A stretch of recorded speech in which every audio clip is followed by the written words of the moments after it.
So we're going to talk about an intercreditor agreement. This really generally takes place most often with a mezzanine loan.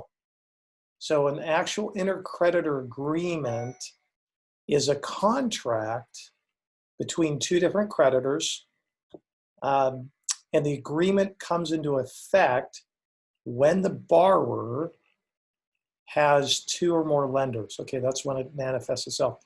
And then the lenders sign the agreement stipulating to the needed point. So the creditors want their interests to be secured, and so to secure their money, they are both agreeing to these particular stipulations that might take place. So in a mezzanine situation, the person that's doing the first deed of trust and the person in the mezzanine, which is another video, that's secured to the interest of the LLC, they are in agreement that if these things take place, then we're going to go through this process, okay?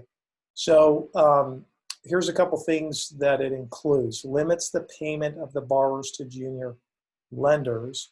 So what it's saying is, hey, if there's ever a default, here's how we're all going to get paid, okay?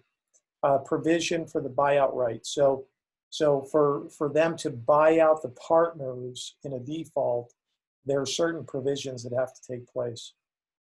Standstill agreement in which the junior lender is restricted from taking any action against the borrower to enforce debt.